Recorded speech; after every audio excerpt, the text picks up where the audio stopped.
Hello, kumusta po? Magandang araw sa lahat ng ating tagapanood at taga-subaybay.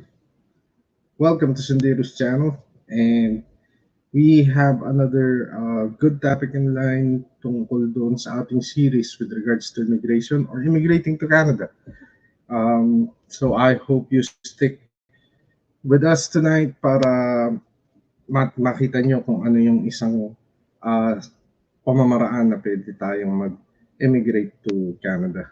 So, getting down to the topic, a couple of days ago, may kaibigan tayo na taga Saskatchewan actually, na nag-message sa atin and binigay niya sa atin itong programa ng probinsya ng Saskatchewan dito sa Canada, which is called the Saskatchewan Immigration Nominee Program.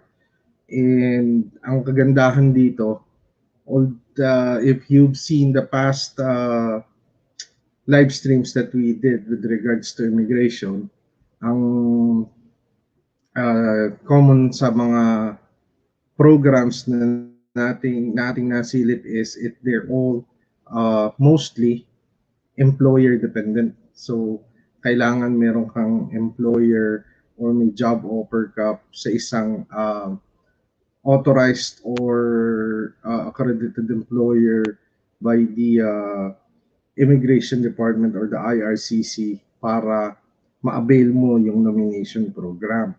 Ngayon dito sa Saskatchewan Immigration Nomination Program, meron silang stream that you do not really have to have an offer para para makapag-apply. Okay? So mas maganda na matutunan nyo.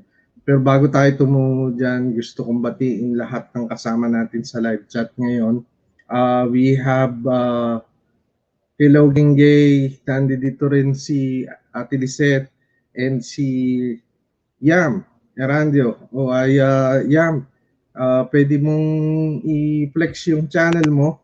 I've added you as a moderator so you could drop a link ng iyong channel. Okay? So, yun nga, double purpose tayo, natututo tayo, and we're helping each other out, lalo na yung mga kasama natin sa industriya ng YouTube. Welcome to the channel. Welcome to Senderos channel. Okay, so to start things off, silipin natin kung yung site kung saan makikita ninyo yung kung ano ba yung Yukon, Saskatchewan Immigration Nominee Program. So, ito po siya. Yan po ang Saskatchewan website, which is kung pupunta kayo dito nyo makikita kung ano yung mga pwede nyong pasuking avenues towards immigrating to Canada. So looking at the website, ito po ay lalagay natin din ito sa live chat at saka sa channel description. Actually, nakalagay na to. So you could check it out for yourself and yun, tingnan nyo kung saan kayo pwede rito. Ikabit muna natin siya, ibagsak muna natin siya sa ating live chat. Okay? So, yan po yung link dito sa site ng Saskatchewan. Okay. So, ito po yun. So, the Saskatchewan Immigration Nominee Program or the SINP ay meron siyang iba-ibang channel. Gaya ng International Skilled Worker Program, meron din silang worker with Saskatchewan work experience. Ito po yung mga nasa Canada na, particularly nasa Saskatchewan na siguro naka-work permit pa and they're trying to apply for the nomination program or they would like to apply to the nomination program para makapag-apply sila ng kanilang residency. Meron din po itong entrepreneur at meron siyang farm owner and operator channel. Okay, let's check this out. Unahin natin dito, how to apply. Okay. So if you click this how to apply tab, makikita nyo rito, yan po, on the overview itself, sinasabi dito kung para saan yung Saskatchewan Immigration Nominee Program. It's a way to immigrate to Canada through the SINP sa probinsya nga po ng Saskatchewan. So iniimbitahan na mag-file ng residency application para sa mga non-Canadians who would want to make their home o manirahan, hindi lang maghanap buhay manirahan sa Saskatchewan. Yung mga successful pong ma-approve na aplikante sa nomination ay pwede nang mag-apply sa federal government through CIC, IRCC ng kanilang permanent residency. So moving forward, ano pa yung mga benepisyo ng SINP? Competitive daw po yung application processing times. Ibig sabihin, mas mabilis siya as compared to other nomination programs from other provinces and territories. Tapos, they will provide assistance from provincial immigration offices kung paano i-explika yung requirement. So, you just need to reach out to them para mag-file kayo ng inyong application. Coincidentally, maraming nagtatanong sa atin doon sa ating mga previous episodes kung saan tinalakay natin yung immigration na paano ba mag-apply dyan, paano ba ako makakapunta dyan, and even po doon sa mga iba nating videos, especially those showing na may snow. Gusto kong makaranas ng snow, ganyan, paano ba ako pumunta dyan? So, ito po yung sa pamamaraan. So, you can apply to SINP if you meet the program criteria. So, siguraduhin daw po na kumpleto at accurate ang application at mag-provide ng valid documentation. Sa important information, bilang aplikante, pwede kang mamili na magtrabaho sa Canada or sa Saskatchewan or makipag-ugnayan sa isang immigration consultant. Pero nililinaw po dito, wala pong immigration consultant na binibigyan ng immigrant quota para sa probinsya ng Saskatchewan. Ibig sabihin, kung may lalapit sa inyo o contact sa inyo na immigration consultant, na-assist namin kayo, may authorization from the province of Saskatchewan, that is not true. It's your choice to use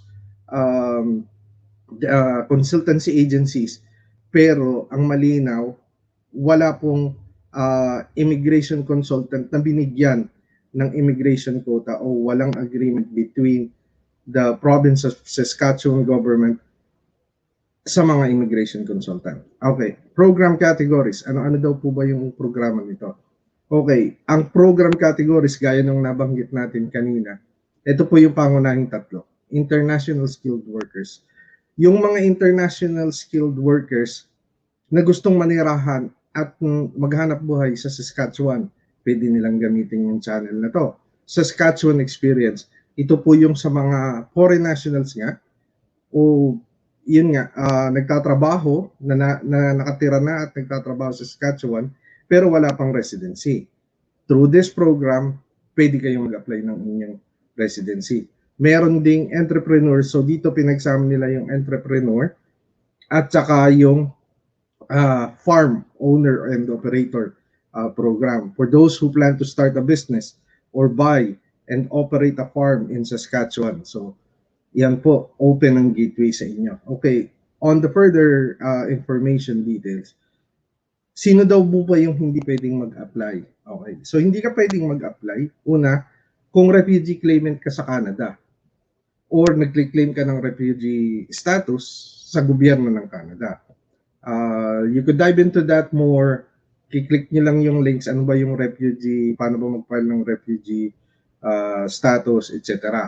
Okay, anyone living illegally in the country of residence in Canada. Okay, ibig sabihin yung mga naka-overstay na, wala ng legal status, hindi mo pwedeng gamitin yung channel na to. Halimbawa, sabihin natin nasa ibang probinsya ka o ibang territory ka, tapos yun nga, overstaying ka na, sinulatan ka na ng IRCC na you would have to get out of the country, you have to be deported, tapos tumakbo ka, and then you go to Saskatchewan to apply for this through this program, hindi po nila kayo i-allow. Tapos, isa pa, ayun nga, anyone who has had a removal order issued against them by the Immigration, Refugees and Citizenship Canada o IRCC. Yun nga yung mga nabigyan na ng removal order. Tapos, those who are prohibited from entering Canada. Yung pong prohibited from entering Canada, actually malawak ito.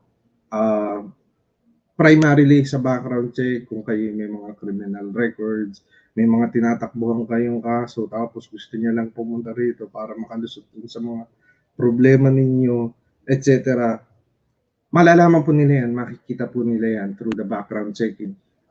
Ang tanda ko, I'm not sure if it was before, if you remember Sia Welder, before that episode, parang nabanggit natin yung isa nating kababayan na yun nga, may removal order and is to be deported dahil nga may nakitang dishonesty sa kanyang mga declaration, etc.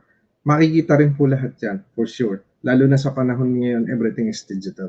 Okay, you may not be eligible for immigration to Canada kung ikaw o ang sino mang dependent mo ay hindi ma-meet yung criteria ng IRCC. Okay? Yung criteria na yon is related to health. Una, kung may problema sa kalusugan, na meron naman po kasing mga clause diyan kung anong mga health conditions yung hindi nila allowed dito. Tapos criminality. Even if your dependent is not included in your immigration application, kahit sabihin mong hindi mo siya isasama sa application mo, at nakita na ganoon, yun po, magkakaroon po kayo ng banning from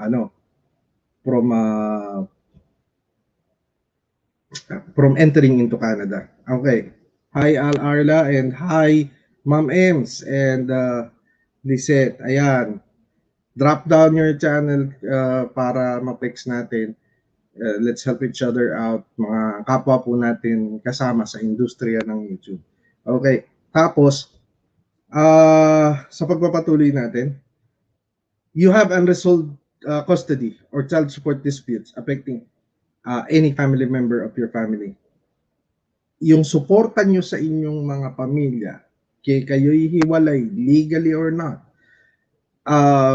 tapos meron kayong problema sa kustodiya, tapos hindi kayo nagbibigay ng suporta at may pinail sa inyo o sa sino man sa inyong pamilya, hindi rin po kayo makakapayagang pumunta dito sa pamamagitan ng programa na to. Isa pa po, you were unable to prove that you intend to live and work in Saskatchewan. Ibig sabihin, halimbawa, sa deklarasyon nyo, nakita na parang gagawin mo lang jump off point ang Saskatchewan, hindi mo naman talaga intensyong tumira o maghanap buhay doon. Di ba? Kasi once you apply and once tulungan kayo ng gobyerno, meron na kagad kayong karapatan o actually ito umpisahan na yung proseso ng pag-apply nyo ng residency. And once you get a residency, pagdating nyo, sa totoo lang, kahit sana kayo magpunta dahil permanent resident ka na, hindi lang ng Canada, hindi lang ng Saskatchewan, kundi ng Canada. But, kung makita ng provincial government ng province of Saskatchewan na ganun ang plano mo at ganun mo, sorry, hindi po. So, kailangan talaga malinis yung intention. Maganda po ang probinsya ng Saskatchewan. I have several friends there. Isa na nga si Sir Glenn. Siya yung nagbigay sa atin ng link tungkol dito. At saka, biro niya si Sir Glenn, he was formerly an employee of Air Canada and naapektuhan sila ng matindi nitong COVID, and then eventually they were out of work for almost a year and a half, I think, although may suporta ang gobyerno at ang kumpanya. But yun nga, hindi na rin sila nakabalik. And then yun ang nangyari. Nagtayo na lang sila ng sarili nilang kumpanya, which is doing good. Yung t-shirt printing or True Colors. Puro Pilipino po sila dyan. Magkakaibigan, magkakasama sa isang lugar. Sila po ang nasa Regina po sila, Saskatchewan. So, yun ang ano nila. Pero kahit na ganoon, itong ating kaibigang si Sir Glenn ay masipag. Nagpa-part-time pa yan sa car wash. So, yan. Options are unlimited pagka nandito ka na. Lalo pa legal ang iyong pagpunta rito. Okay, what do you do after you apply? Halimbawa, nakapag-apply ka na. So, binabanggit dito. After you apply, re-reviewin nila yung application mo para siguraduhin kompleto. And then, papadalang kanila ng letter kung ang application mo makita nilang hindi kompleto. Pagka nagkaganoon daw, pwede kang mag-reapply. Okay? Magsasubmit ka as a new applicant. Tapos, yung mga kompleto ng mga application, yan magpapatuloy na sa pagre-review nila and maghihingi sila ng mga karagdagang dokumento sa inyo. Tapos, pero may time limit po iyon. Kaya po kayo pag nag-apply, karaniwang nagiging problema ng mga nagsisipag-apply. They apply online, they gave their emails, but they don't check their emails. Minsan po ang email, alam naman natin ang time difference Canada at saka Pilipinas or other places in Asia. Hindi natin na-check yung email. Yung iba nga naririto na gano'n pa nangyayari. Hindi nag-check ng email, yung pala a month has passed tapos 30 days lang pala yung time limit para sa submission. So please be religious sa inyong pag-check ng communications with especially sa inyong application for immigration. Okay. If we receive information that we ask for, sabi ng gobyerno ng Canada, kung matanggap na nila, pagpapatuloy nila yung proseso ng application. Kung wala silang ma-receive na impormasyon, ineligible na yung application mo. So, kaya wag niyo pong sayangin once you decide to apply, yun ang kailangan nyo. Alamin, tingnan yung inyong eligibility. Kung sa tingin nyo pasok kayo, applyan nyo. Once na-applyan nyo, kung desidido kayo, bantayan yung maigi. Kasi may time limit pala. Hindi lang, tandaan nyo, napakaraming nag-a-apply at hindi lang sa Pilipinas o sa ibang lugar, napakarami pong nag-a-apply. Okay, temporary work permit for international skilled worker and Saskatchewan experience nominees. Okay, oras na ma-approve ang inyong application ng SINP, yung nomination nyo, direkta nang ipadadala ng probinsya ng Saskatchewan sa federal government through IRCC. Tapos, magbibigay sila ng letter of support para ma-issuehan kayo, makapag-apply kayo ng temporary work permit. Yung permit na yon, oras na maaprubahan ng IRCC, pwede ka nang mag-umpisa pumunta rito or kung naririto ka na, pagpatuloy mo yung pagtatrabaho mo habang ikaw ay nag-a-apply ng permanent resident visa. So, yun nga po. Bisitahin nyo yung IRCC website. Andiyan naman yung link dito rin po sa page na to ng SINP para makita ninyo kung ano yung mga kwalifikasyon at kung paano kayo makakakuha ng temporary work permit. Kailangan yung inyong residency, direkta nyo po yung i-apply sa IRCC or sa CIC. Hindi na po yan sa SINP. Ito po ang sabi nila. Paalala, highlighted in yellow background with bold letters, do not quit your job or sell your personal belongings until you have received your permanent residency visa from IRCC. Hindi porkit kayo naka-apply, hindi porkit nakapasok na ang inyong papel sa IRCC o CIC, naghihintay pa kayo ng visa, wala pa kayong passport submission, wala pang medical, marami din po kasi pagdadaanan yan, may mga papel ding hihingi ng IRCC, wala na, ayaw na, resign na ako sa trabaho, punta na akong Canada o kaya bebenta mo na yung mga pag-aari mo, benta ko na to, sasakyan, bahay, total, pupunta na ako doon kasi ako pamilya ko, or kung solo ka, kaya ako mag-isa, wala na, hindi ko naman na magagamit ang benta ko na. Wag daw po. Kasi sa totoo, may mga instances na although na-approve ka ng SINP, Yung IRCC naman, may nasilip, may nakita. Kasi mas rigid ang checking nila in a way. And mas may access sila, especially na from government to government. Pwede silang mag-request ng certain documents for validity or verification. At kung may makita silang hindi tama, mali o kulang, pwede nilang i-deny yung inyong residency visa. So, yun, walang nangyari dun sa application. Tiyakin po natin na masunod natin. Okay, recommendation for final decision. Ito po ang sinasabi nila.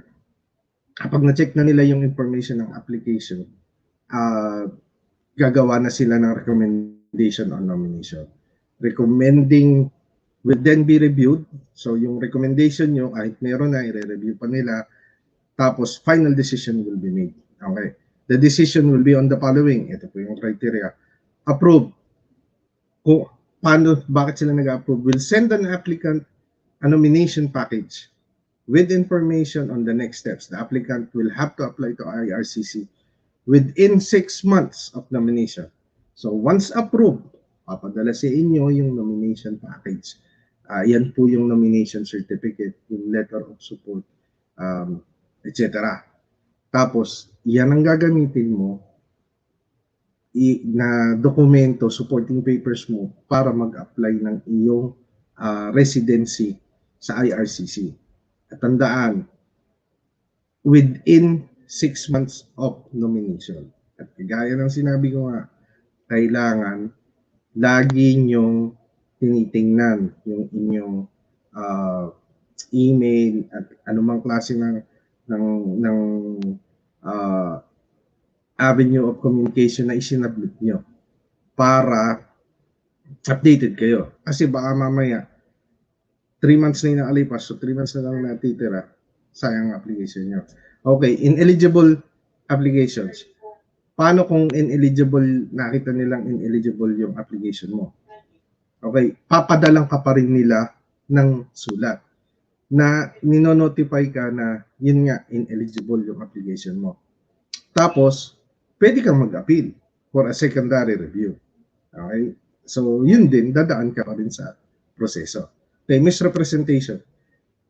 If we believe that the application is not truthful, so kung nakita nilang may pagsisinungaling o may kapulungan, automatically, hihinto na nila yung processing. Tapos, maglo-launch sila ng investigation.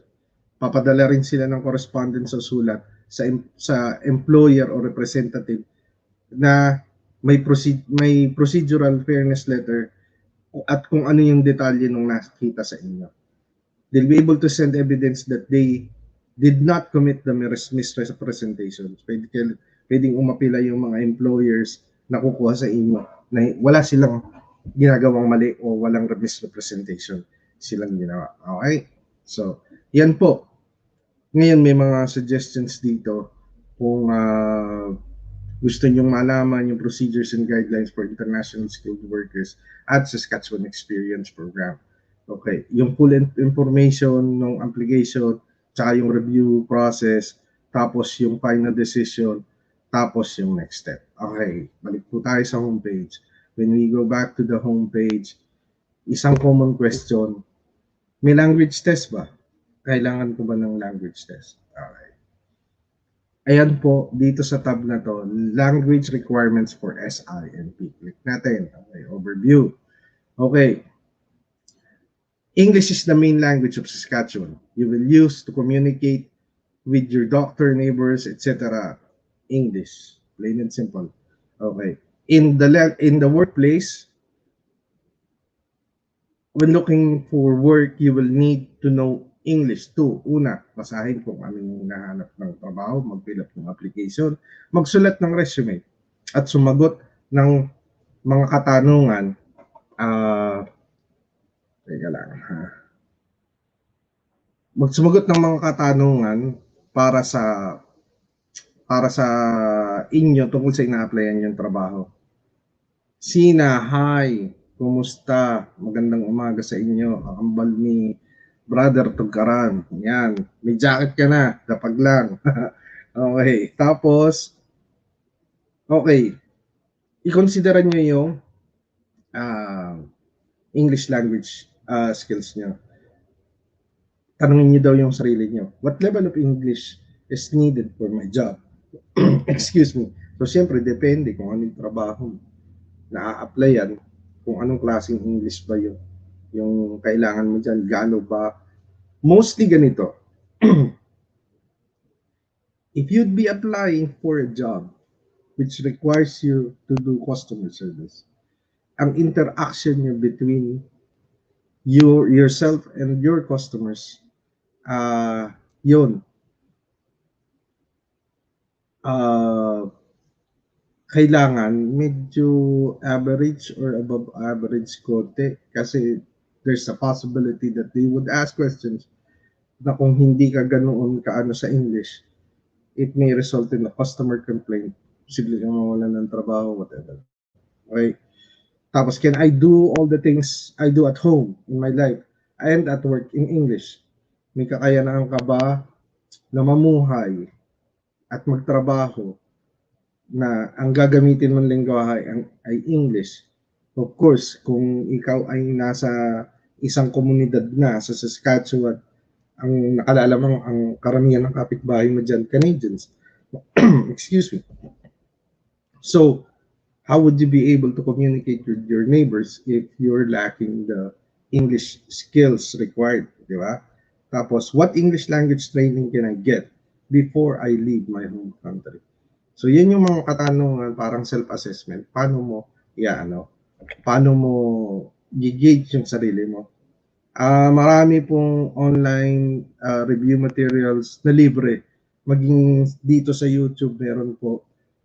All you have to do is to search or research and then yun, training. Tsaka karaniwan po, ang problema naman talaga, I believe that most, if not all, Filipinos are able to understand, speak, read, and write English. But the problem is practice.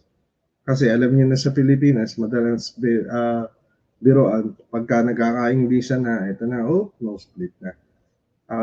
We should probably deviate from that attitude, but instead, let's train ourselves. Dito po, kahit sa amin, sa isang bahay o sa isang dormitoryo, puro kami Pilipino. Minsan may mga araw na, lalo na kung may mag-e-exam, English only challenge.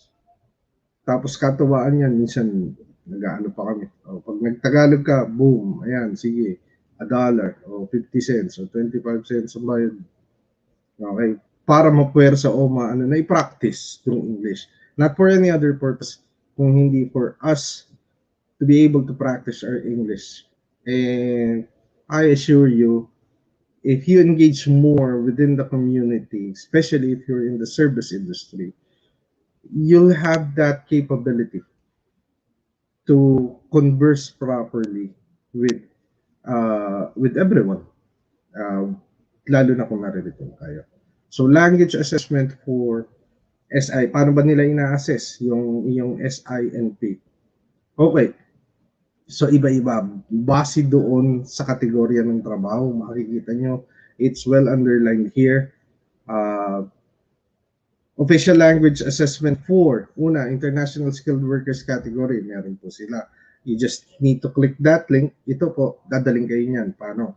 And then, long haul truck drivers, project subcategory to ng international skilled worker category, may sarili rin siyang assessment system. Hospitality sector, which is a project subcategory, kasi yung international skilled workers, pumapasok na po din dyan yung ating hanap buhay kung tayo ay nasa hospitality sector. Hospitality meaning mostly sa hotel, ganyan, accommodation, etc. So ito, binanggit din dito, you will need to include an assessment if you have a job offer in the National Occupation Classification o yung no. Yun po, C or D. This will meet immigration IR or IRCC minimum language requirement. Meron naman nga pong minimum, so depende sa inyo. So para makita nyo kung ano yung language requirements ng class C or D occupation, punta po kayo doon sa sa National Occupational Classification site. Okay. There may be an English language requirement if your job offers is related to your occupation as your regulatory body. So tatanungin niyo doon kung if you need to get to be tested in English. Okay. CLB NLCC calculators. Ito po. IELTS category. Kung IELTS kayo, so your listening should be more than 8.5.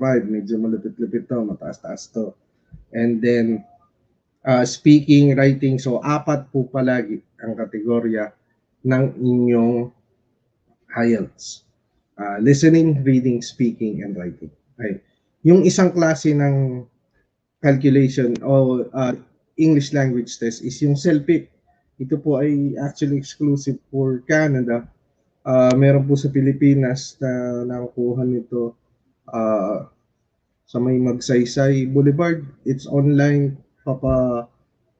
Papasok po kayo dun sa site nila tapos papaschedule kayo. Okay. So, yun po ang ano nito. What else? Kung sa self-tip po, yan po ang kanilang kalkulasyon. So TEF calculator, ito rin po yun. Ano lang din po ito. Tawag dito. French. Okay. Tapos, meeting the language requirements. Many language programs in Canada use a system called Canadian Language Benchmark o yung CLB. Nga po yung CLB. There are 12 benchmarks, 12 being the highest. Okay. So 12 po ang pinakamataas ng grade dyan. Tapos 4 ang pinaka-minimum. So depende sa trabaho a-applyan nyo. Ito po, tingnan natin. Name of test. Okay. Para sa International English Language Test, minimum score is 4 to 5, 3 to 5, 4, and 4. Ito po ay para 4 to 5, 4.5 para sa listening, reading is 3.5, writing is 4, speaking is 4. Kung naman pong yung self-it, general testing, ang tawag naman nila, it's flat 4 on all 4 categories, listening, reading, writing, and speaking. Okay. So marami pa po kayong mga ano rito. You just need to click on it. Ang actually the highlight na gusto nating tingnan natin dito is let's see. Words definition, immigration facts. Okay. Kasi po dito, pwede kayong mag-apply even without a job offer or an employer.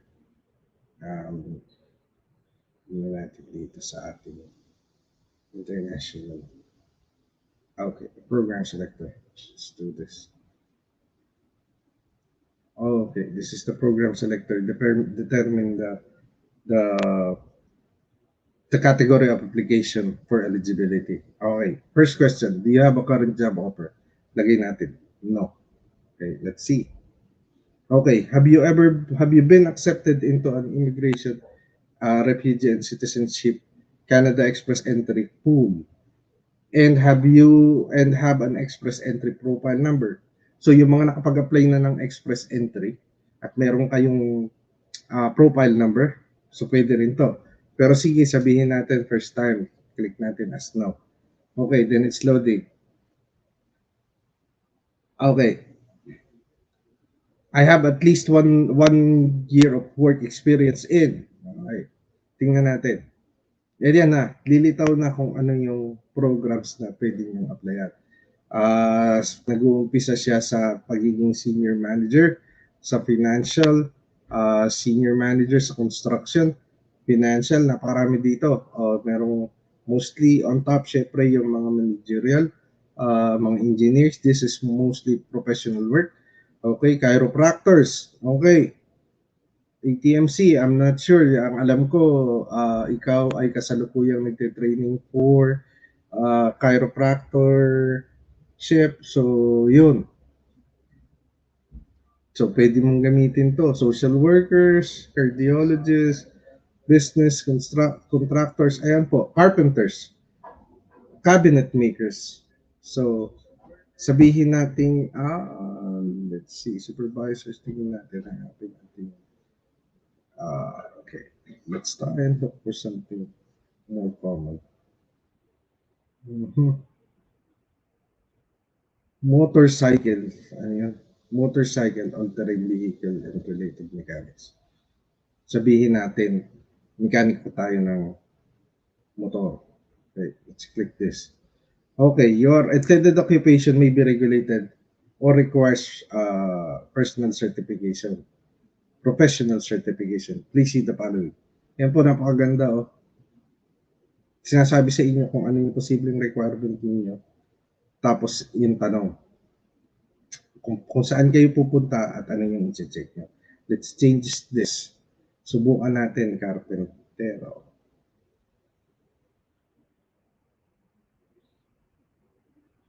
Si Glenn was it, who was asking about, what do you call this? Welder siya. Parehas ni Sia. Okay. Welders. Eto, welders and machine-related operation. So, ganun din. So, Glenn, ayan, oh. Pwede mong i-check to. Message me if you need anything or ano. Okay, sabihin natin, have you completed the post-secondary education? Ibig sabihin, nagkolehiyo ka ba? Pero, ulitin ko po, Canadian standards po. So, if you finish the schooling before the K-12 implementation sa Pilipinas, yung pong inyong 2 years college is still considered as secondary education. So, kasi yung high school before the K-12 was just grade 10 as kung sa Canadian standards. Okay, so yung college nyo nun, kahit 2-year course lang yan, that would be, ngayon kung 4-year course yan, meron kang post-secondary 2 years, pero hindi 4 years. Okay? Training or apprenticeship from a university or college, trade school related in this degree. Meron ka bang diploma o certificate nito? Sabihin natin yes. Okay? Now, if your degree is your degree or diploma certificate related to the occupation you have chosen above, siyempre, halimbawa, kung meron kang test the certificate o meron kang mga trainings, etc. Yes. Okay. Loading. Based on your response, you will be applying under the following category. Glenn, na taga-Capiz. O ayan, international skilled workers. Occupations in demand. Okay. Tingnan natin yung points calculator. Okay. Okay, points calculator.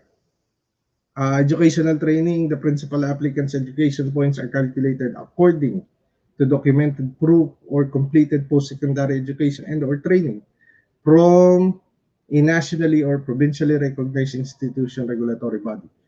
The principal applicant must include diplomas, yung mga diploma mo, certificates or degrees for any education or training with their complete transcript, diploma plus transcript. Kung makompleto mo to, meron kang maximum total of 23 points. Point system po kasi ito, yung approval. So, kung yung gauging ng applicant ng application mo is through point system, nakadepende sa iyong deklarasyon at sa mga supporting papers mo, which in this case is kung education and training bilang welder, kailangan merong i-include mo yung diploma, isa, tapos i-include mo rin yung mga certificate, siyempre lahat ng may kinalaman sa welding, pati mga training set at pati yung transcript mo. Okay. Tingnan natin. Please note, if you have more than 1 degree, diploma certificate, the education required for the occupation you selected must be provided in this education, and that you will get points. If the education that you are claiming for was obtained outside Canada, you must provide an Educational Credential Assessment, ECA. So, ibig sabihin, sa Pilipinas mo nakuha, kailangan kang kumuha ng ECA, okay? O yung Educational Credential Assessment. To understand Canada's immigration requirement, yan po ay meron po yung mga eskwelahan na papadala nila papadala nyo po yung papel nyo dito. They will assess that in comparison to Canadian standards. So kung makita nila ng ang iyong mga certificate at inyong mga courses taken outside of Canada is tangible or hindi nalalayo, so they would give you a rating on it. An ECA is not needed for your education if it was obtained at a post-secondary institution in Canada. So hindi mo na, kagaya po nung nangyari kay Sia, okay, siya ay sa Pilipinas ay ano na siya, instructor na nga siya ng welding. So ang ginawa niya, nag-aral ulit siya dito, nag-training siya, challenge niya yung exam, tapos kumbaga binigyan siya ng training and yun ang galing ng Pilipino in-sponsoran pa siya nung government body na kanyang pinag-applyan at sa ngayon parang nagiging representative pa siya. Libre lahat, pati yung PPE niya, etc. Okay, skilled work experience. The principal applicant's work experience points are calculated according to the documented proof of skilled work experience, NOC 0, A, and B, in their intended occupation for the last 10 years. Okay. Other documents that are required to prove skills and work experience is listed on Saskatchewan.ca. So, kung balik ka dun sa website nila, makita mo kung ano yung documentation na required para ma-prove mo yung work experience mo. Okay, dito, total 15 points. So, ilan na? 23 kanina, tsaka 15, you've got 38 points. Okay. Ang work experience daw for the last 10 years is weighted. O titimbang, applicants get 2 points for each year work in the intended occupation in the most recent 5 years. So, say, 3 years ka pa lang nagtatrabaho before ka nag-apply. Pero iyon ay say 10 years ago. So hindi siya papasok doon sa kategorya na within the last 5 years or the most recent. 1 point lang ang makukuha mo doon. Pero kung nagtrabaho ka ng 3 taon bilang welder, sabihin natin ngayon ay 2021. So less 5 is what? 2016. Kung nagtrabaho 2016 to 2018, which is 3 years, ibig sabihin meron kang 2 points kada taon. Okay? Work experience during the most recent 5 years prior to application. So bago ka mag-apply. Okay. Click natin to. Okay. Ayan po ang points breakdown. Okay. 10 points para sa 5 years, 4 points para sa 4 years, 3 years, etc. And goes on. Okay. Tapos, dito naman, work experience for 6 to 10 years, yun nga po, 1 point lang din siya. Okay? Okay. Language eligibility o language ability. Okay. Dito, tinabanggit yung kakayanan mo pa rin mag-English. Okay? Applicant's language ability is calculated according to documented ability in one of Canada's official languages, either English or French. Yun lang naman po lingwahe dito. If the applicant is proficient in both, he or she should choose the language that is most comfortable. So, isa lang pipiliin mo kung saan mas komportable. Okay? Applicant must submit the official result o yung resulta ng exam nyo base doon sa Canadian language benchmark. Okay? So, ang total points mo dito is 30 points or 10 plus 20. Ito rin yung link. Paano nyo ma-check yun? First official language. So, ito yung 8 ang grade mo, 20 points. Pag 4, which is the minimum, 12 points lang makukuha mo. 0 points pag English or French native language is without language test result. Kita nyo, 0 points. So yung mga nagre-claim na hindi kailangan ng IELTS, hindi kailangan, ito po sa Saskatchewan, sa mismong website ng gobyerno ng Saskatchewan, malinaw na ipinakikita kailangan ng test result. Kahit sabihin mong marunong ka mag-English or mag-French and you're conversing with me, say I'm the reviewer for the application and we're speaking of in English or French for that matter. Tapos tinanong ko sa'yo at the end of the conversation, could I see your language test results? Wala kang maibigay.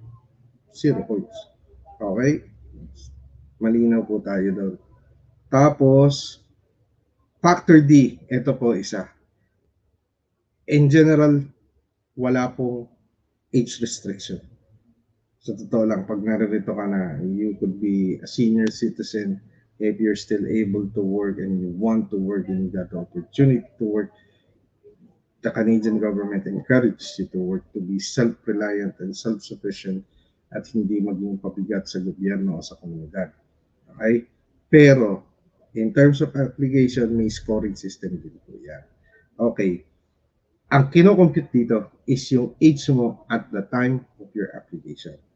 So, kung nag-apply ka ngayon and say you're 39 years old or 29 years old at na-approve yung application, say, bago ka say, ang birthday mo is December 31st, ang birthday mo. So, by 2021, December 31st, kung 39 ka, bigla ka magpo-40.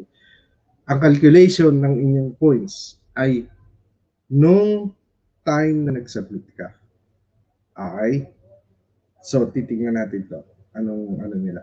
Okay. So, kung ang edad mo ay 50 pataas, 0 points ka rito sa age factor. Okay? Yung factor D. Okay? Tapos, kung ikaw naman ay 18 years old pababa, 0 din ang points mo. Okay? So, kahit experiencado ka or bata ka pat malakas ka, pumapasok ka sa ganung edad, mas mataas ka sa 50 o so mababa ka sa 18, wala kang points gain. Hindi ka pinagbabawalan, pero nililinaw lang sa'yo, wala kang points gain dito. Okay. 8 points kung ikaw ay may edad ng 18 hanggang 21. 12 points hanggang 22 to, yung 22, edad 22 to 34. 10 points sa 10 to 45. At 8 points sa 46 to 50. Kasi 50 ko lang, so 8 points lang ko. So, yun. Next year, 0 na ako. Okay. So, yun. Yun yung gauging. Okay? So, kung may plano kayong mag-edad, may apply, isa sa ika-consider niya. So, if nandoon tayo, bent towards immigrating to Canada, i-assess nyo na sarili nyo. At kung hindi ngayon, kailan? Diba? Nasa sayo naman ang decision yan. Okay? Okay. Applicants total points per factor. Ayan. So, sa factor 1 pa lang po yun. Factor 1, sorry. Factor 1 is yung education, yung iyong work experience, yung iyong language ability at ang iyong edad. So, that's factor 1. Okay, A, B, C, and D.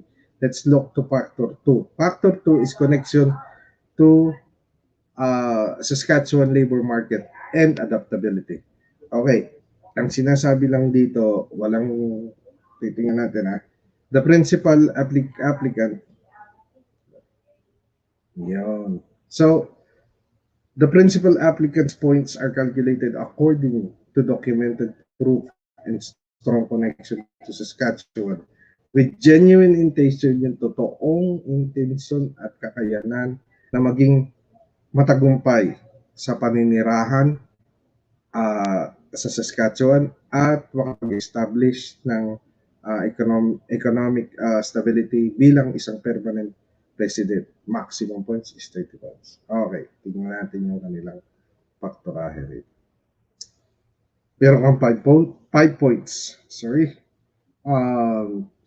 Kung ang previous work experience mo ay sa Saskatchewan. So yung mga galing ng Saskatchewan dyan na nawi sa atin, pwede natin sa alamin to, may 5 points ka kagad dyan. Tapos, kung dati kang estudyante, na mayroon kang experience sa at alam nyo kung bakit nila binibigyan ng timbang to, kasi alam ng Saskatchewan government na hindi na sila magkakaproblema sa inyo bilang aplikante o bagong residente na mag-adapt. Kasi alam niyo na yung way of life, alam niyo na yung pasikot-sikot, alam niyo na yung system. Diba? Makes sense, di ba? Okay, 20 points. Close relative in Saskatchewan. Kung kayo ay may kamag-anak sa Saskatchewan, okay, at payag sila na i-declare nyo sila as a close relative sa inyong application, at sila'y nasa Saskatchewan, meron kayong 20 points. Di ba? Bakit? Tingnan natin. Sabi ko nga, perspektibo lang po natin to. Kasi una may magtitiyak na may titirhan kayo, may tutulong sa inyo kung hindi kayo nakakahanap pa ng trabaho o kung kayo ay nawalan ng trabaho. So those are the basic reasons. Ito parang family sponsorship program.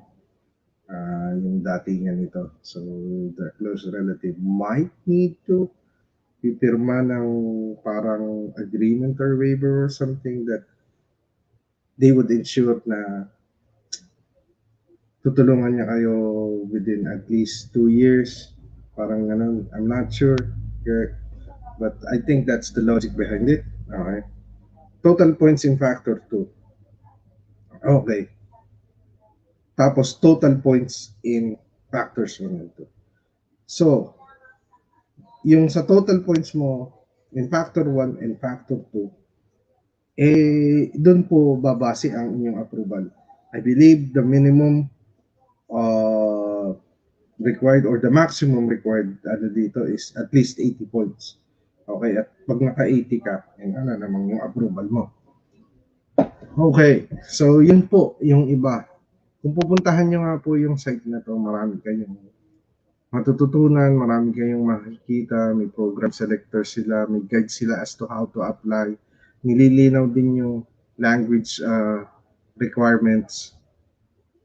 Okay. Sir Sandira, may question po tayo. At kilala ko yung may tanong. Posible ba na maging PR kung mag-international student? Yes. Pwede po. Pwede po. Kung kayo po ay nag-apply as international student at kayo po ay naririto, ito po kasi kagandahan sa Canada.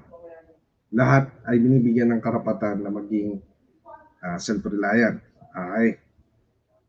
Pagka kayo po ay estudyante, pwede po kayong mag-apply ng work permit. Or automatically, ang alam ko, hindi ako nagkamamali, ay bibigyan kayo ng parang work permit. Pero dahil kayo estudyante, you would not be allowed to work on a regular basis o full-time. So part-time lang. The maximum allowed hours for a student is 20 working hours per week. Okay? Pero alam ko, o ang pagkaintindi ko, there's a variation on that. Kasi halimbawa, hindi ka naman uuwi during off-class season at mananatili ka sa Canada, then you'd be allowed to work full-time. Parang full-time on a part-time basis din. So, sabihin, kung 2 months yung break sa school, 2 months ka lang pwedeng mag-40 working hours. And then eventually, all your experiences here would be documented and noted na kung saan magiging ano mo na yan, Canada work experience. So when you apply for residency, counted po yun. Actually dito sa Yukon, meron silang programa Binubunot nga yung mga estudyante nanggagaling ng Ontario. Most of them are from India. Na naka-student permit doon.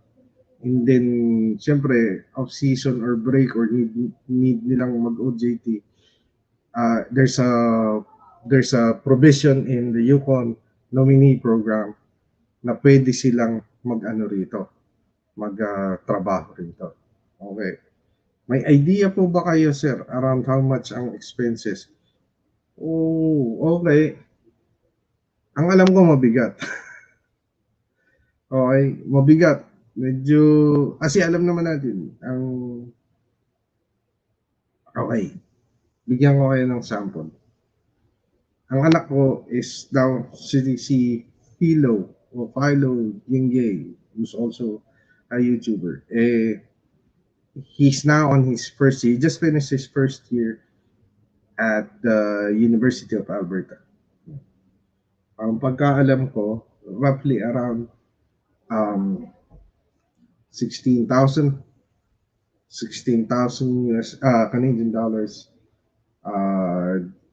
basic, meaning that would just include hi Warren, kumusta? Oh, tsaka si Bak and friends. Ayan.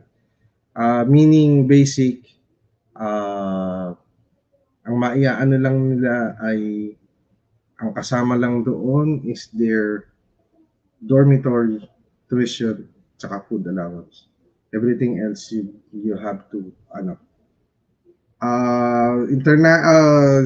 Walang age limit ang international student visa kasi marami kang courses namang i-take. So even if you're say 40, 36, you want to take a post-secondary, lalo na kung master's degree or what, syempre hindi ka naman makakapag-masters ng basta-basta if you're 18 or 20, mid-20s eh. So, pwede kahit na may edad na. At marami nun ang nandito. May ilan akong kilala na doktor dito. They're taking their specialization here. So, yun ang sitwasyon. Warren, and tsaka pa, I gave you jacket. So, yun, pasok kayo. Lecture channel. Yan, mga kapatid natin sa industriya. Okay. So, mabalik tayo. Kung wala pang tanong sa ngayon. Okay. Okay, if you want to work for a Saskatchewan employer or our program selector will tell you what program siya. Okay, this is basically it. Yun yung ano. Pero meron kasi akong nakita rito. I was browsing through. Meron silang listahan kung ano yung in-demand jobs of which na hindi mo talaga kailangan ng job offer. Parang express entry tipo. Okay?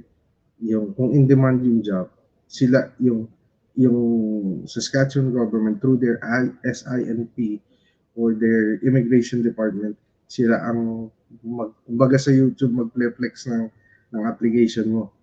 Dadalhin nila sa mga employer, or we have this applicant and he's approvable, would you want to give him a job offer or would you contemplate on hiring the person? Parang ganun. So, yun yung ano niya. So, tingnan nga natin. Worker with Saskatchewan experience. Okay, let's put us the SIP programs. Okay. I saw that here. Let's do this. Okay, international skill. Ito. Says your eligibility. Okay. So, ang eligibility mo dito is broken down into ito. Ito yan. So, if you have a job offer and meet the criteria below, mamaya, nasa baba, si International Skilled Worker Employment Offer, yun ay kung may job offer ka na. Okay. If you have an express entry profile, nag-apply ka na ng express entry, may profile number ka na at nami-meet mo yung criteria. So, meron din sila. Now, if you meet the criteria but do not have a job offer or an express entry profile, yun, occupations in demand. Okay, so tingnan natin ito. Tingnan muna natin.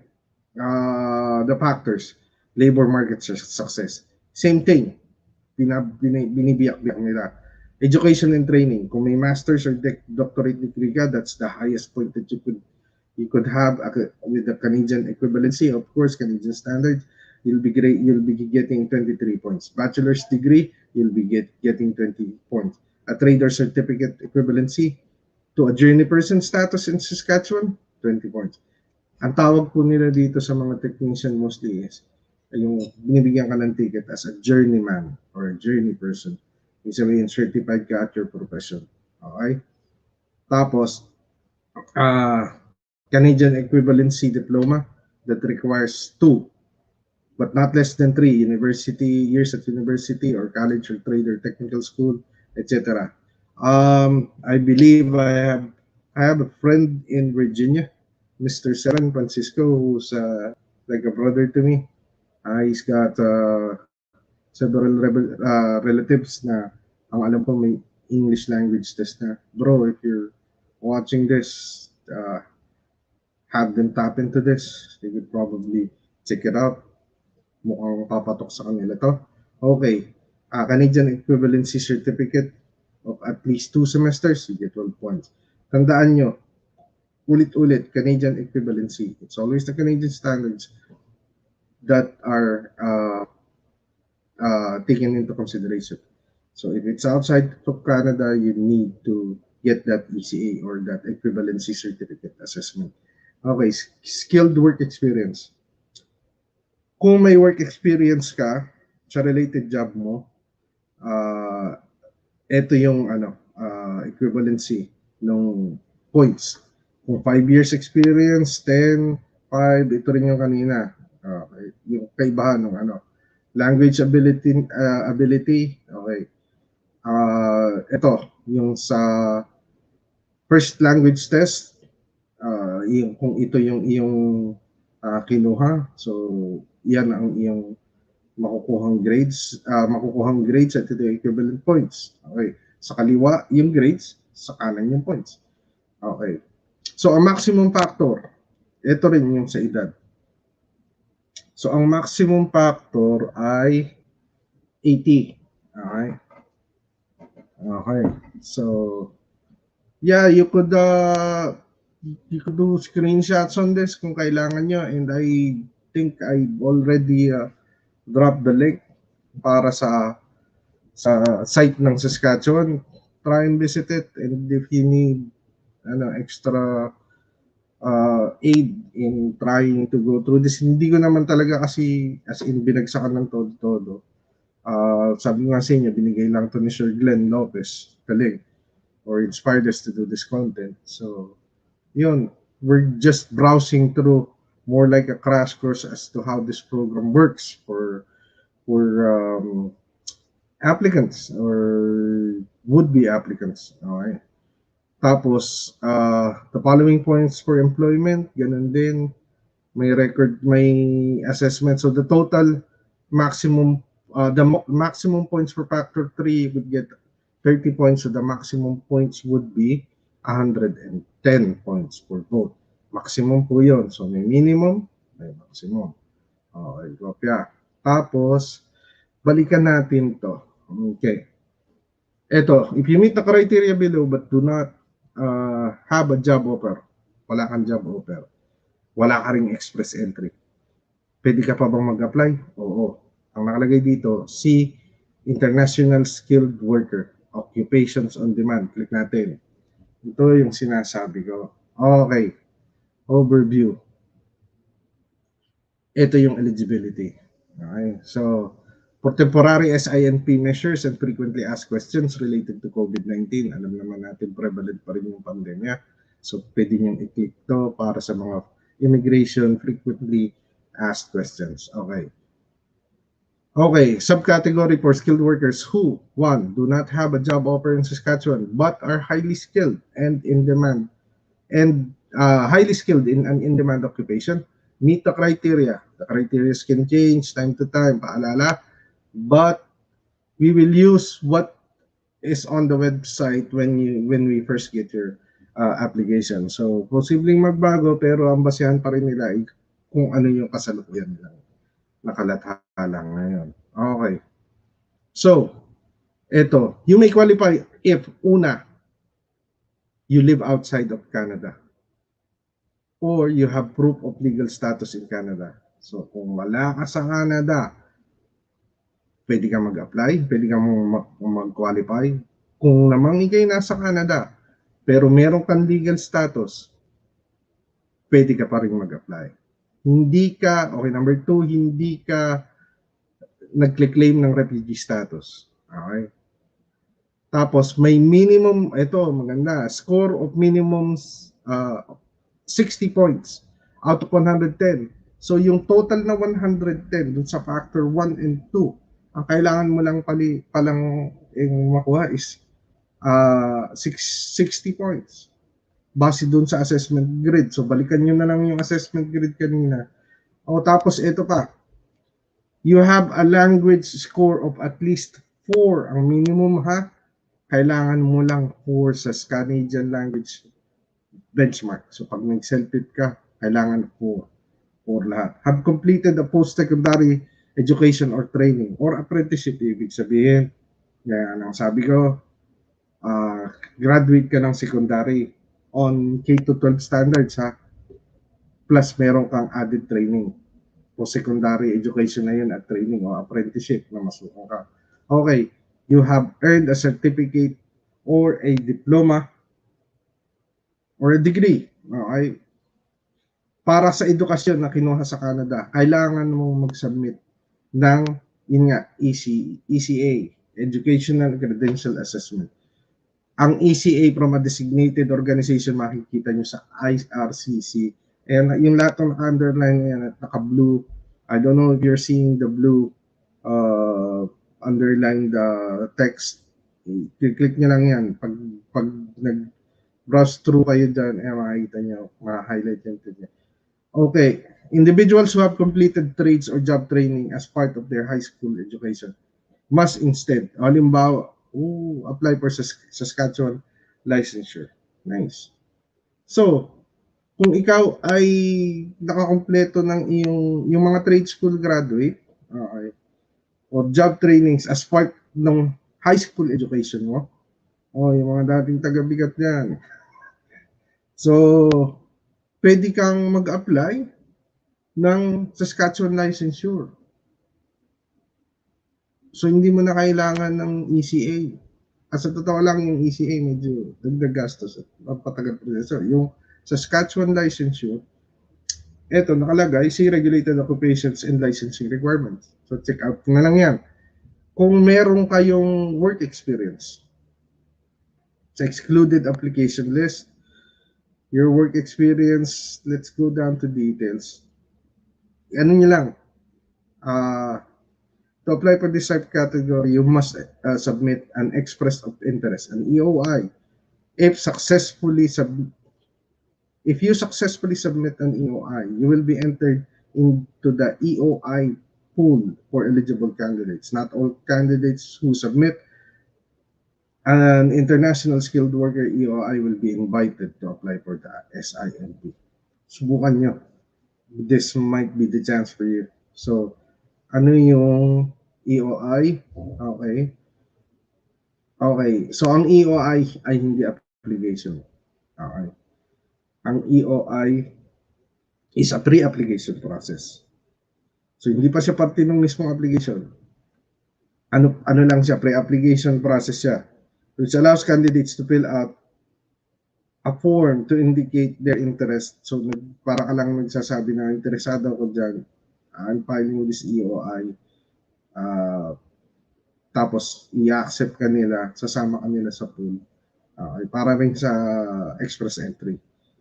Okay, tapos who cannot apply assessment rating. Let's see who cannot apply. Una, hindi ka nakapag-submit ng documents na nire-request nila.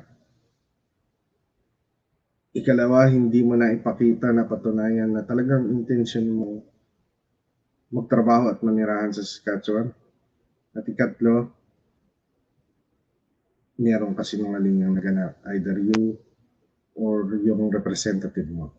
Okay? Yung representative could be the consultancy agency or an employer here who is, alam mo yun. Okay, so assessment rating, let's do. Okay, ang assessment rating, you will be awarded points on the basis of these factors. Teka lang ha. Sorry ha. Okay. Yun.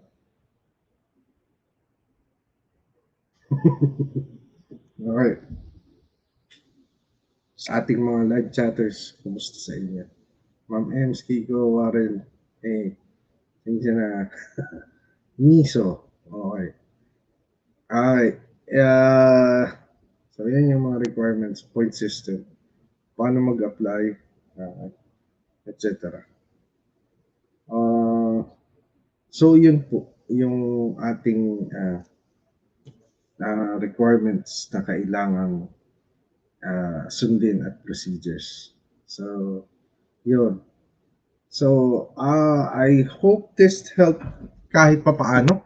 And if you have questions, so drop me a line. Like I said, this topic is ongoing. The immigration to Canada would be a series of episodes, whatever we could tap on para makatulong dun sa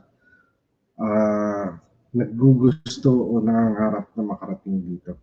Because we all have the freedom to dream and aspire for our goals at kung paano natin makakamit yun. Siyempre, tutulong-tulong tayo. Minsan kasi, oportunidad lang ang kulang. Okay. If di na-meet ang requirement, gaano katagal bago maka-reapply? Based on what we've read, first they're gonna notify you kung hindi mo na-meet yung requirements. And then secondly, ino-notify din nila ikaw kung kailan ka pwedeng mag-reapply. Pero ulitin ko, you are deemed ineligible, lalo na kung may dishonesting naganap during your application or sa iyong mga declaration. Okay, pwede ba mag-work while student permit visa? Yes, Ma'am Ems, pwede po. Pwede pong mag-work, kaya lang part-time, which is 20 working hours per week. So, kung 20 working hours per week, kung 4 hours a day lang ang maximum na ibibigay sa iyo, that would be 5 working days na tagpo 4 hours. Beyond that, hindi pwede, especially during school season. Ngayon, pag bakasyon, ang alam ko, dadagdagan. But I'm not sure if they're going to allow a 40 working hour per week. Kasi minsan, may mga mid-break studies na kailangan gawin. Okay? So, yun. Isa pa, kung kayo naka-student visa, naririto kayo and you're working. Let's say, nag-work ka ngayon, estudyante ka ngayon, then nag-sem break, tapos ay kailangan mong ang validity ng work visa, kabsat, ay nakadepende sa kurso mo. Okay? Tapos, yun nga, yung balik ko lang yung sinasabi ko, yung work visa mo, yung kasi naka-student visa ka, hindi ka naman talaga naka-work visa. Although, mayroong clause sa student visa mo na pwede kang mag-work to be self-sufficient. Kailangan yun, pagdating ng next semester, you'd have to show proof na naka-enroll ka pa rin. And you're still taking the course. Unless, nag-apply ka ng ibang avenue. Ibig sabihin, from student visa, nag-apply ka, nakakuha ka halimbawa ng suporta sa isang employer at ninominate ka. So, hindi ka na, you're gonna be given a nomination certificate, tsaka letter of support, mag-apply ka na ngayon ng residency. Okay? During the time of your application, pagka na-receive yun niya ng immigration, pwede ka na nilang issuean kung approvable yung iyong application, pwede ka nang bigyan ng resident ng open work permit. Then you're no longer on a student visa. Pag sem break po ba, pwede ba mag full-time job? I believe so. Let me double check. Let me call my son Philo. Trex, got a question for you here. My son is here on a sem break, so rather ask him. Okay. No, you could just stand there. My son is still on isolation, so we're still practicing social distancing. The question is, are you as a student on a student visa? Are you allowed to work full-time during sem break? No. No? You still have to follow the 20 hours per week, part-time? It really depends on your contract coming into Canada. If they tell that you can't work outside off campus, then you can't. Alright. But there are contracts where you could work in campus only, which means you couldn't get hired by the university. Campuses like in University of Alberta. Hello daw, sabi ni Gigo. Gotcha. Tito. Just like in University of Alberta, there's a student union building where students get hired as people attending the bookstore. There's also some stores Okay. there. So you can work within the school facility lang. Yeah. Kung iyon ang kontrata mo. Okay. Okay. Thank you na. Thank you. Okay, so there we go. So pag sem break, talagang depende sa agreement ng iyong o sa clause na nakalagay sa student visa mo. Yun ang sabi ng anak ko na kasalukuyang estudyante sa ngayon. Yun. Kung if you're allowed to work outside the school facility at nakalagay din daw doon kung ilang oras ka pwedeng magtrabaho. Or kasi nga yung iba, ganoon. Nakaano. Hi, Mylene. Yung iba naman daw, ayan, blue ka na. Go, Mylene. Yun nga. So, depende sa permissions na inclusive sa iyong study permit. Okay. What will happen if you exceed the hours? If you get caught exceeding the work hours allowed base sa clause ng iyong work permit, you will be penalized. Worst case scenario, babawiin yung student permit mo, and then hi Mylene, and then magbibigyan ka ng removal order because clearly enough you're not here to study, you're here to work. So yun nga yung misdeclaration or yung dishonesty, those are big factors that tandaan nyo, kahit naman sa trabaho, you're still on, kumbaga kung nag-uumpisa ka sa trabaho, you're still on probation. So kailangan mong sumunod, di ba? Okay, if you didn't pass the exams on the first sem, di ka na ba pwedeng mag-extend ng visa? Alam mo, Kabsat, yung mga exams, finals, and there's a leniency naman doon. Kasi student visas, of course, you're paying tuition and you're aiding the economy as well, di ba? Sa tuition na binabayaran mo. There are times that you could be allowed to change your studies. Limbawa, kung ikaw ay nasa marketing, lipat ka ng say hotel and restaurant management or etc. Allowed yun. Kung hindi ka makapasa sa exam, hindi lang naman kasi exam yung titingnan it's a general thing. Performance mo sa iyong ano. Ang mahirap yung ma-kick out ka. At meron kang certain violations. Isa na yun. Yung binabanggit kanina ni Kiko na nag-exceed ka ng 20 hours, or halimbawa yun nga yung gaya ng sabi ng anak ko kanina na ang iyong permission based on your study permit is sa loob ka lang ng eskwelahan pwedeng magtrabaho sa library or tapos lumabas ka at nalaman, that on itself is grounds for dismissal. Leniency is a factor kung kung valid naman yung reason mo. Pero yun nga, yung kagaya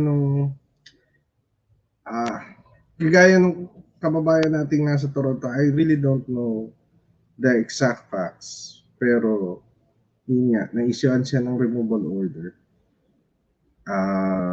There are rumors na misdeclaration na may asawa pala siya at may anak, something like that. So parang yung binanggit kanina doon sa hindi niya dineclare. And yun nga, eventually nalaman ng Kasi nagba-background check eh. Nagba-background check. Let's say for example, nung mag-apply kami ng residency, actually dumating ako dito resident na. I landed immigrant ako through my wife na dating caregiver since 2010 and up to what 2013 or 14, I'm not sure. Tapos landed immigrant kami ng anak ko dito. So permanent residence kagad kami. Nag-background check na sila nun. Sino ka ba? Ano ka ba? Ano ba meron ka sa Pilipinas? Ano ba pinagagawa mo? Hihingan ka ng ano, yung pong isipin na halimbawa sinabi nyo, ako po ay pastor. They will take your word for it too. Of course, they're gonna verify it. Ang naging pastor yung pala, parol pala. Parolado pala. Hindi pala pastor. Yung mga ganon. Okay. Tapos, after, isipin mo so halimbawa dumating ka dito, naka-work permit ka. And then nag-apply ka ng residency. Di ba, nung papunta ka rito as worker, binackground check ka na nila. Nung mag-apply ka ng permanent residence mo, pa-background check ka nila ulit. Tapos, pag mag-apply ka ng citizenship mo, pa-background check ka rin pa rin nila. Continuous yan. At sa totoo po sa panahon ngayon, talagang mabilis yan dahil lahat naman ngayon ay digital. Okay? Kita nyo sa passport natin, meron lang, alam mo yung tawag nun, parang may SIM card na electronic, di ba? So, simple na lang po lahat ngayon. Kaya ang maipapayo ko, may hiling ko, be truthful on the past. At bago kayo mag-apply, do a self-assessment. Okay? At saka, mahigpit kong bilin ko. Huwag po kayong maniniwala sa sabi-sabi. Kahit sa akin. Okay? Hindi porkit sinabi ko sa inyo, hindi, ganito yan. Okay? May kalayaan kayo na pag-aralan at alamin ang lahat. At kung paanong ganong kadaling mag-check ang mga gobyerno, ganun din po naman tayong kadali na mag-obtain ng information kung gugustuhin natin. Okay? At tandaan ninyo, pagka kayo ay tutungo na dun sa ganung tunguhin at mag-a-apply, may kaakibat din po yan naman na gastos. So kung inipon nyo, at saka namang inipon nyo, pinagpaguran nyo yung pera, well, in fact, sa totoo, lalo pa kung inutang nyo lang. Bitiyakan nyo po yung bawat galaw niyo. Dahil yan nga, isang simpleng pagkakamali o pagkukulang. Tapos, is it legal in Canada to be a nanny to a sibling? Oo, pwede yun. Maraming ganoon na halimbawa kami ni Mrs. Halimbawa may baby kami tapos kukuha kami ng nanny at kapatid namin yung ano. Pero una, ganun din po ang proseso. Kailangan patunayan na qualified yung hindi porket kapatid mo, ikaw na nanny, no? You'd have to show that she's qualified for the position. Kung kailangan ng certification as a caregiver, yung first aid, ganyan, lalo na yung first aid, yung ang si Mrs. nga pa parang Red Cross pa yun, yung sa Red Cross, yung certification na, paano kung mag-joke ang bata, di ba? So, kailangan po yun. Pwede, pero may dadaan pa rin sa kung ano yung regulasyon, hindi ganon kadali. Okay? Ngayon, kung gusto mo lang siyang kunin, might as well go for family sponsorship. Pero at the same thing, you'd have to prove na you are qualified to sponsor a family member. Okay? Number one dyan is kung kayo nasa Canada, familiar na kayo sa CRA at meron kayong notice of assessment yearly sa inyong tax. So, doon, nila tinitingnan yun.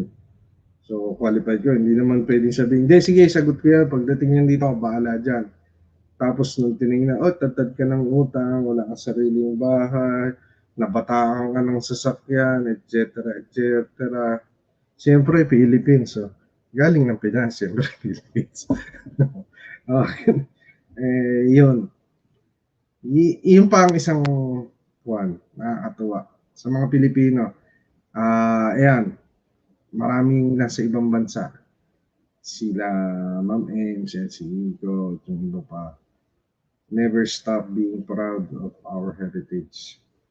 Kasi yung citizenship natin maging saan bansa man yan.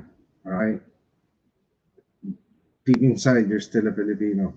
Okay? So, yun. Represent, be proud. Di ba? Okay. Mahaba-haba na to. May tanong pa ba kayo?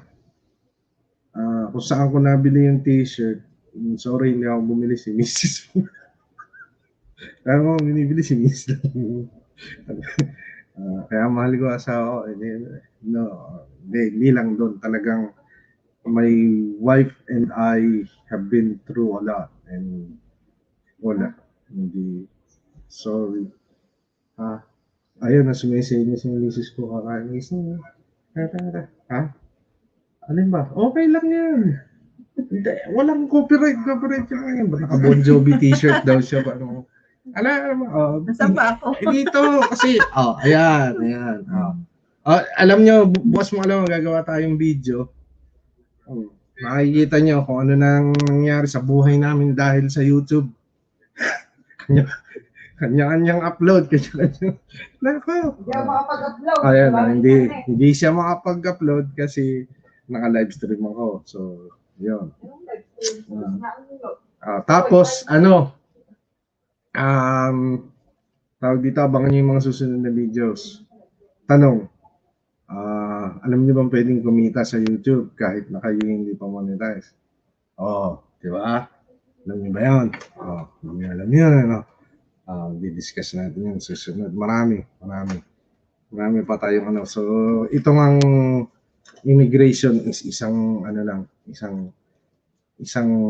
topic lang natin pinag-uusapan at yung iba pa natin share. Pwede kang magkapera sa YouTube ng kahit di ka pa monetize. Ganyan. Tapos, ano ba? Yun. Meron akong ipopost na video soon. And sana panoorin nyo para nire-reveal tayo. Big time. So, yan, abangan nyo. So huwag nyo kakalimutan naman. Click nyo yung like button, click nyo yung subscribe button, at saka i-click nyo na rin yung bell notification para pag may bago tayong video, yun. Bigyan ko na kayo na I will soon be activating our channel membership. And sa channel membership, magkakaroon kayo ng oportunidad na, of course, kung channel member kayo, may automatic shout out yung may live stream.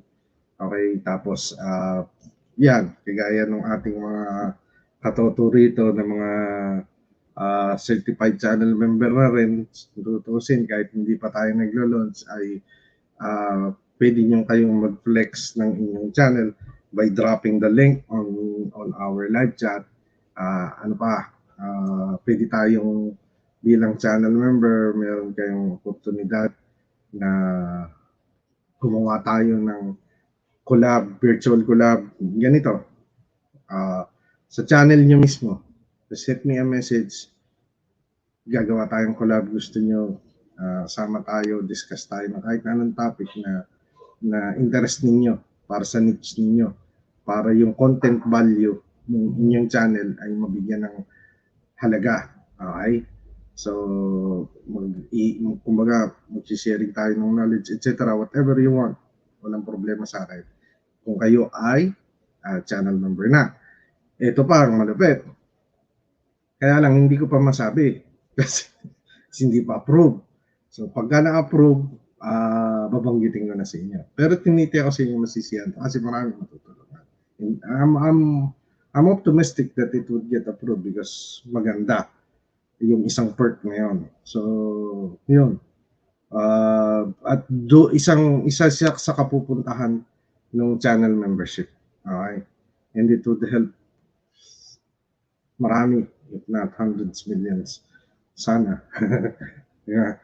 Okay. Tapos yun nga, continuous naman yung sharing ng knowledge at etc. So, abangan nyo at malapit na. Tapos, yun nga, yung mga kaalaman sa YouTube na kailangan natin i-share, wala po tayong problemang i-share yan. Alam niyo. Kasi, para malaman nyo, okay, alam niyo naman siguro na monetize na yung channel natin.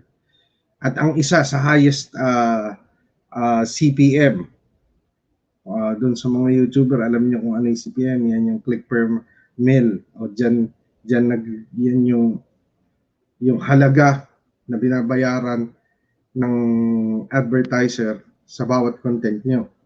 Ang alam nyo ba ang pinakamataas kong CPM? Is yung video regarding understanding more about YouTube. Okay. So wala po kayong iintindihin dyan. Hindi po, alam ko yung iba may kuryente, oy ganito. No. If it's within the bounds of the community and it's sharing the knowledge para matulungan nga natin yung iba. Actually, kanina mayroong nagpatulong na isa sa yung nababanggitin kung sino, pero yun nga. May problema siya sa channel niya and several attempts hindi siya ma-approve. Although qualified as in super qualified. Kung titingnan mo yung ano niya, yung statistics niya. Kaso may mga problema.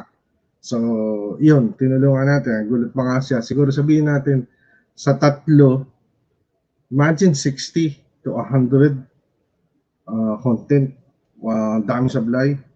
So, tinulungan natin kung paano ayusin, mag-conform sa community guidelines ng YouTube. Iyan po kasi kagandahan sa YouTube. May community guidelines, unlike sa ibang social network platforms. Ito may komunidad na well-regulated at may auditing lahat kompleto. Okay, so hindi siya simpleng kahit ano lang i-post mo, ganun. Hindi, eventually creators would focus on the content of their videos. Kaya ano lang, ang maipapayo ko parehas nung sa topic natin sa immigration, you all have the right to do research, alamin kung ano yung totoo, at huwag makinig sa sabi-sabi, haka-haka, kahit pagaling sa akin o kahit sa kanino, kahit kanino na nag-propose as expert sila, ganun. Ang impormasyon ay malayang makakamit. So, yun po yung ano nyo. Alamin natin, pag tulong-tulungan natin. Kasi, lagay natin sa sa mas local. Diba nung bata tayo, kung lalabas, padilim na, may mumu. Parang mga ganun. And in that way, dahil kinalakihan natin, hindi tayo lalabas. Ganun. Kumbaga, nasusunlo yung kakayanan nating umunlad at kumita. Na basically halos lahat naman, although nung umpisa iba-iba ang dahilan kung bakit tayo nag-YouTube. Like me for instance, gusto ko lang may pag-istakan ng mga video kung kalokohan. Di ba? Na bandang huli, nakita ko ba't sila nasishare nila, pwede rin. Tapos pwede pala gano'n. Eventually, ganun yung So naririto ka na, might as well make the most out of it. Basta hindi ka lumalabag sa community guidelines and your content is helping others. Why not? Diba? Unless you're doing something illegal with whatever. Pero kung wala naman at ang pakay mo lang talaga ay makatulong to make an impact, gawin mo. Diba? Gaya dito, disclaimer, di pa ako immigration expert, di ako recruiter, di pa ako consultant, personal views. Pero, yun nga akong tumulong. Nang libre. Okay? Hindi para sa kung ano pa man. So, kung yun po ang ating pakay. And I know, we all intend to do the same. Okay? So, yun nga. Abangan nyo susunod na video. Abangan nyo Narinig niyo ako? Uy, abangan niyo. Oh, sige, asahan ko, abangan niya. Oh, ano ba? Click mo na. Ano, like, tapos subscribe. Oh, comment kung gusto mo. As kung may bago kang, may ibang gusto kong pag-usapan natin, click mo na rin, ha? Ikaw. Oo, ikaw. Ha? Oh, asahan ko yan, ha? Oh, tapos yun nga, pag nag-open na yung channel membership, member ka, ha? Kung gusto mo lang. Pero, piniti ako sa'yo. Pag nalaman mo yung isang additional perk, gugustuhin mo. Gugustuhin mo. Asahan ko, ha? Oh, sa susunod. Sige, ha?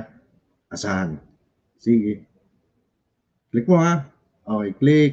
Ngayon na. 1, 2, 3. Click.